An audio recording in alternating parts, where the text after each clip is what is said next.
Hello, this is John Paval with Access Arts Live, bringing you our weekly roundup a little bit early this week because I am in Paris, France, and there are Olympic events which I have got to get to. So we're not at our usual time of 6 in the evening, Europe, noon on the East Coast and 9 at the West Coast. It's about 3:15 in Europe, which means it's 9:15 in the morning on the East Coast. It's the middle of the night in California and the rest of the West Coast. But we have loads of performances going on this week that I'm very happy to tell you about. There's a lot of variety. We have individual artists, which is unusual. I mean, self-produced kind of things. We have a raft of 4 organ recitals for you this week. We have a new chamber music festival, the Orcas Island International Chamber Music Festival, the OICMF, I think is what it's called. And we also have a Stage Plus with 2 of their wonderful high-quality live streams going on. And so there's a lot to get to this week. So let's get right to it. We start out with on Tuesday, which is tomorrow, with a guitar and Vihuela recital by David Rogers. David Rogers is what the New York Times would refer to as a prominent guitarist. The Washington Post talked about his astonishingly florid improvisations. He's been broadcast live on NPR and Bayerische Rundfunk in Germany. He's been featured in magazines like Fingerstyle US and Acoustic Guitar in dear old Deutschland. So if you're a guitar lover, you may already know about him. This is a chance to hear him do about an hour-long, free of charge recital on YouTube. If you go there, we may well be there too. And if you see Access Arts Live or pop up in the comment screen, please do say hello if you're there, especially if we were the ones who sent you there. We love to hear from people who might actually have watched some of this, our joint. That's at 5:30 p.m. on the West Coast in the U.S. That's at 8:30 in the evening on the East Coast. Very late, 2:30 in the morning in Europe, but a lovely 10:30 in the morning in Australia on Wednesday. So you could have a Wednesday morning concert in Australia. So that's what we have for Tuesday.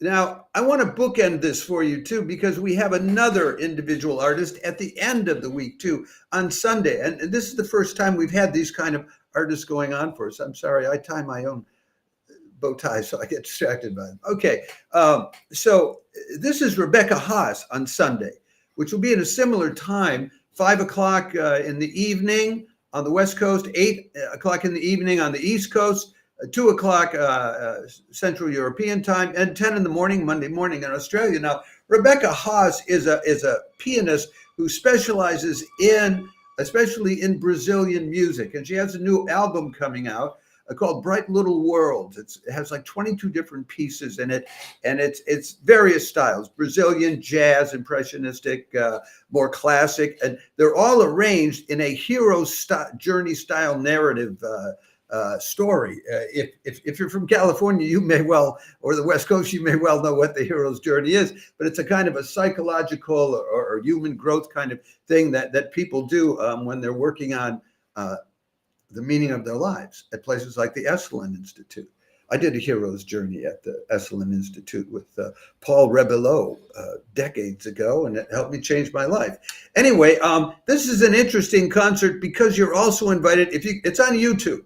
Okay, and we're giving you the links to all these stuff as usual. But if you go on YouTube in advance, you can download a coloring book, and you're invited to color color in the book for each of these musical pieces, and then send that in to perhaps be included in this collaborative coloring work of art, which is issued as a result of the of this whole concert, which is, I mean, you can think that's pretty cool, or you can think it's pretty lame. I don't know, but we're happy to mention that. So you can bookend Tuesday with Rogers's solo guitar concert, and then Rebecca. Now, but Rebecca is accompanied by a percussionist, a violinist, a cellist, and a guy on the flute. and she has played. She's in the San Francisco Bay Area. She's played with different ensembles and symphonies there, and she actually founded a piano trio in Minneapolis and a Brazilian percussion group. So it's very varied, called Batucada do Norte. Okay, so that's what we have for those two individuals, Tuesday and Sunday. Then we have organ recitals for you, for all you organ recital lovers, on Tuesday, Wednesday, Thursday, and Sunday this time around. The Tuesday, as usual, it's the Riverside Church King of Instruments organ recital, accompanied by a carillon recital as well. This time it's Eddie Zheng on the organ. The carillon recital starts at 6:30 in the evening. It's on the world's largest carillon, according to weight, donated by John D. Rockefeller in honor of his mother. It has 140. That's at 6:30 p.m. I'm getting ahead of myself. Now, the organ is the Aeolian Skinner organ, and it has 149 stops, 207 ranks, 12,000 pipes, one 5-manual main console, and then an alternative 4-manual secondary console. Eddie Zheng will be, let me check my notes here. Eddie Zheng is a young guy. He'll be playing Bach Prelude and Fugue in A minor. He'll be playing some Nicolas de Grigny, Veni Creator, Wagner, Entry of the Gods into Valhalla, which should be pretty superb on that kind of an organ.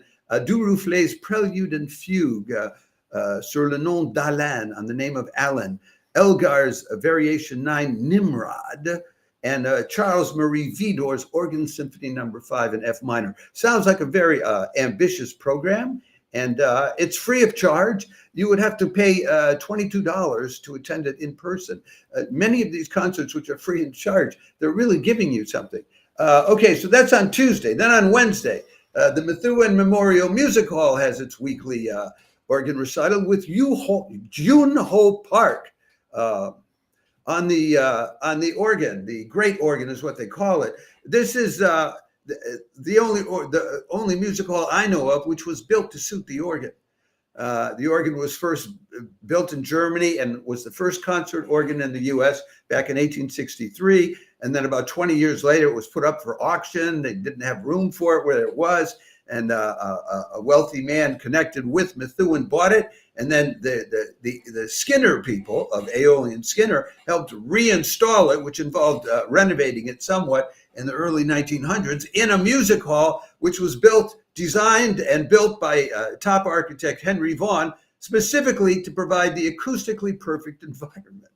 So this is kind of anyway, so Joonho Park is going to be playing what he calls European masters. He starts out with a fugue by Duruflé on the melody of the clock chime at the Soissons Cathedral.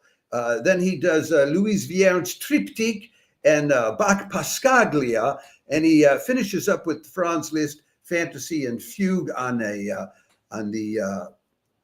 Adnos ad Salutarum Undam.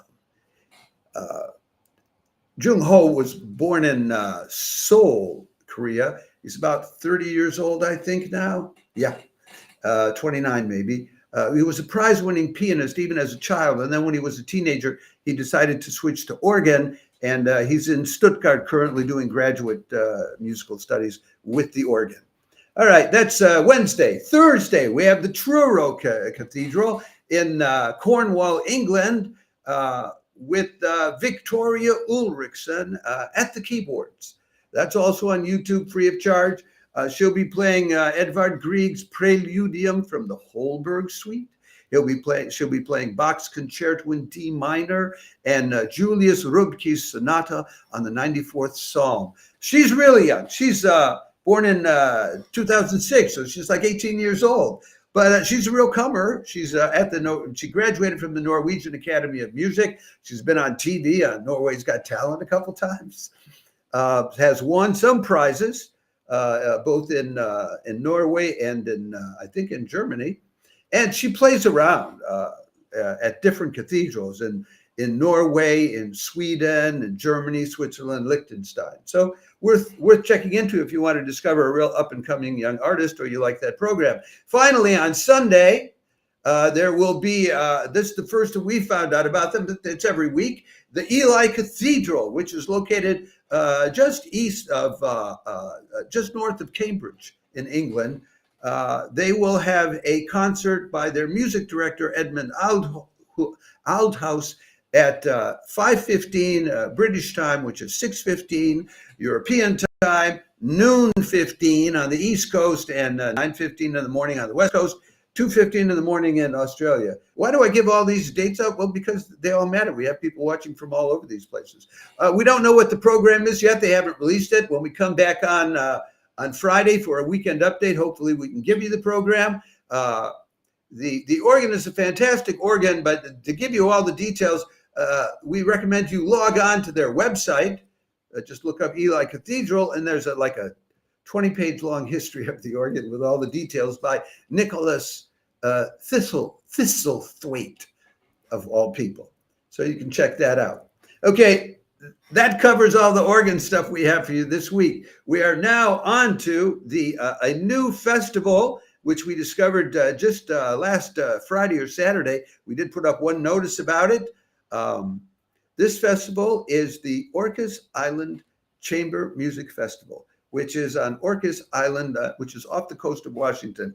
I'm telling you, these latte lovers in the state of Washington, they came up with the Seattle Chamber Music Festival. They came up with the Icicle Creek Chamber Music Festival. And this Orcas Island Chamber Music Festival has been around for 26 years. It's on an island off the coast. And it was founded by a concert violinist and violist named Friedman.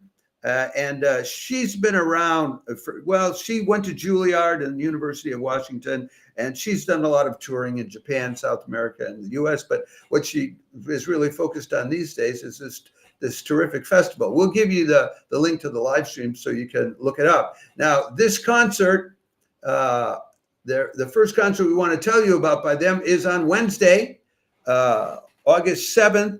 It's at 5:30 p.m.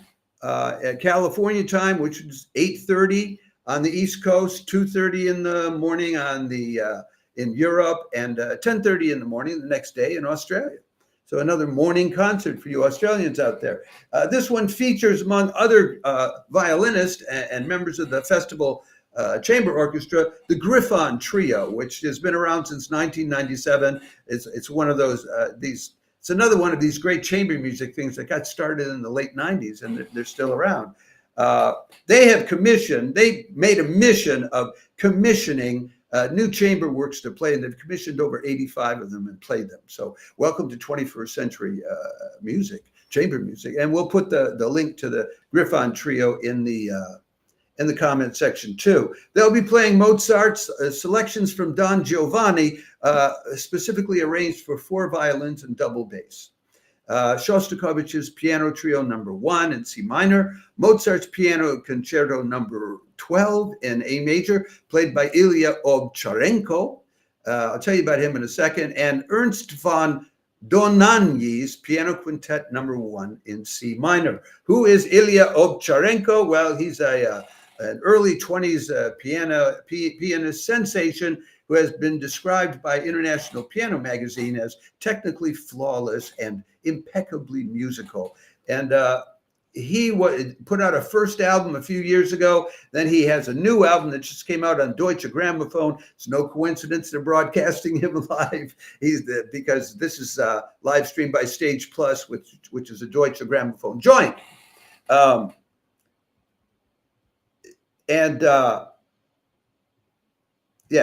He'll be back playing something else a little bit. No, I'm sorry, I got that confused.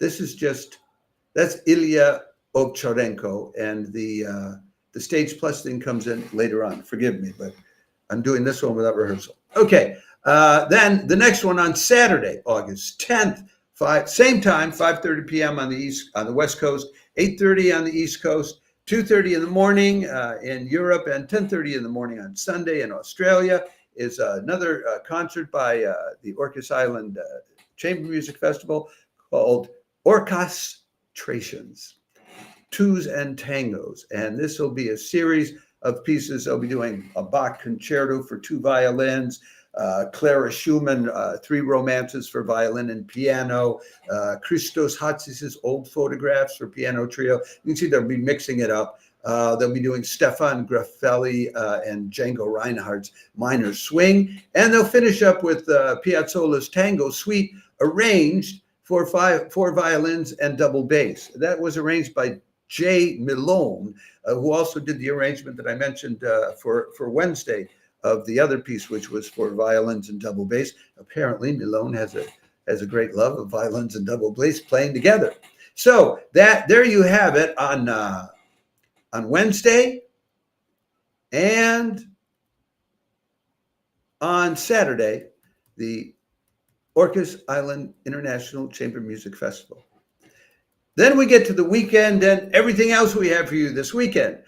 Starting out on Friday with the Australian Digital Concert Hall.com, which we've talked about to you many times on this channel, doing a mostly Mozart concert. This is at 11 o'clock Australian time, which is 3 in the morning in Europe, but it's 10 o'clock Thursday night on the East Coast and 7 p.m. Thursday night on the West Coast. So it's a very watchable Australian concert for once. Now, it's not free of charge. It's 25 Australian dollars, which is about 16 US dollars, 15 euros, of which $20 goes to the artist. I forgot to mention earlier, the Orcas Island Chamber Music Festival, those live streams are all free of charge. They would cost you $40 or $45 to attend them in person, and you get them for free. As I was saying at the beginning, these different companies are giving away great value for nothing online. It would be foolish to ignore it. Anyway, this concert on the Australian Digital Concert Hall is coming from the National Academy of Music, the Australian National Academy of Music, known as ANAM. It's called the Melbourne Midwinter Morning 18th Century Masterworks. And yes, it's the middle of winter in Australia. So the 2 key violinists in the ensemble will be the Polish veteran Jakub Jakowicz and Sophie Rowell, who is the director of ANAM herself. They'll be doing Bach's Concerto for 2 violins in D minor, Mozart's Symphony No. 40 in G minor, and another Bach Concerto for 2 violins, which is sort of a dialogue with the ensemble. We're advised that the real wild piece that we should be really tuned in to hear is the Mozart Symphony No. 40, which was one of these things that he wrote in a blaze of inspiration all at once way back in 1788. It's the kind of thing that is referred to as powerful and dramatic, which is not something you can always say about Mozart, but you can say it this time. And apparently the ANAM musicians from the Academy can't wait to show off what they can do with it. Then we are on to Saturday, August 10th. Julius Asal is live streamed from the Seoul Arts Center by Stage Plus. Julius Asal plays Scriabin, Scarlatti, and Brahms. And Julius Asal is one of these phenomena that Deutsche Grammophon has discovered. He has a new album that just came out in May of this year, which is called Scriabin Scarlatti, which has a mix of pieces which he has stitched together by those 2 composers. And in this concert, the whole first half is going to be, I'll give you an example. He starts out with Scriabin's Piano Sonata No. 1 in F minor, and then he switches to playing Scarlatti's Sonata in F minor. Then he's back to Scriabin's Piano Sonata, another extract from it, and then Scarlatti. And then there's a transition, which he himself has written, so he just can keep going. And then he's with the Scriabin Etudes, a Scarlatti Sonata, et cetera, the whole first half. And in between, he has 3 transitions that he has composed himself to put in between them. So he's quite a guy. And then he concludes the whole thing by playing Brahms's Piano Sonata No. 3, which is this huge sonata in 5 movements. So it's not only is it a test of musicality, it's a test of sheer stamina. for the musician. So that should be quite a concert. And you can watch if you bought the Stage Plus 1 month subscription. They were offering a July-August subscription for all of their live streams in the months of July and August, which have been terrific from all over Europe, and now one from Seoul, for €1. So maybe you can still get that €1 subscription for the rest of August. It would be worth it. I think there are 4 or 5 more live streams they're doing from various festivals across Europe.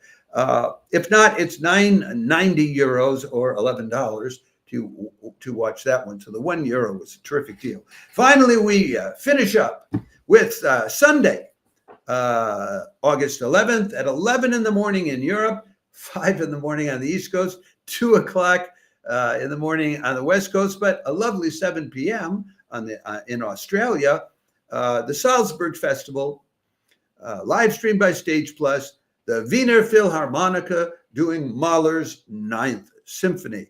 And it's conducted by Andries Nelson, who has gotten the Mahler bug officially. He's on a mission to do all of the Mahler concerts. I don't know what it is with Mahler, but Gustavo Dudamel did the same thing with the LA Phil about 10, 12 years ago. He, in the space of 20 days, he conducted all of Mahler's symphonies, both in LA with the LA Symphony and in his native country, where he's also the conductor of the main symphony for the last, since he was 18 years old.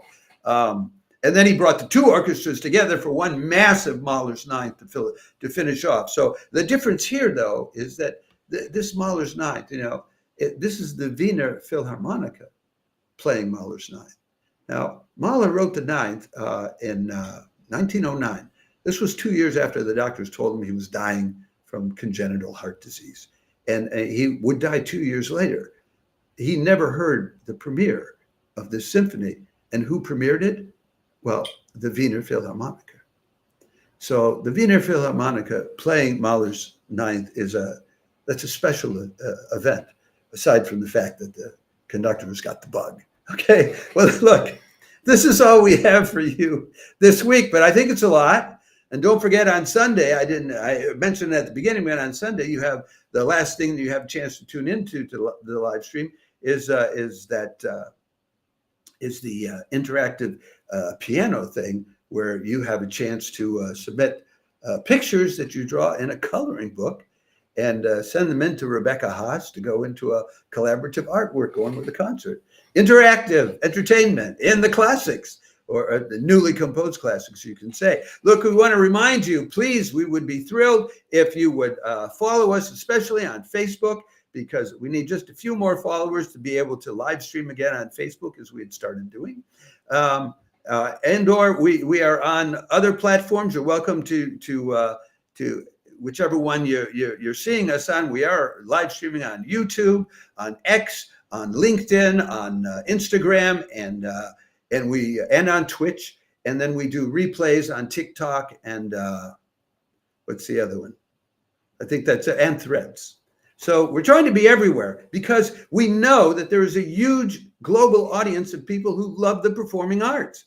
We know you're out there, because there are viral videos on TikTok and YouTube of tens of millions of people watching someone singing opera or a ballet dancer, and because World Ballet Day gets 300 million views every year. And by the way, they're not in November this year. World Ballet Day's 12-hour live stream is going to be on October 1st, and we will surely be providing you advance information about that as the time gets closer. So the audience is there, but only a tiny, tiny fraction of that audience, almost infinitesimally small, is watching these great live streams, which often give away, what would be very costly in person, free of charge. So it can be a way of discovering, especially if you're not familiar with going to chamber music concerts and all of that, and you're put off by the high cost of the admission price. Well, this is a way to bring that price down.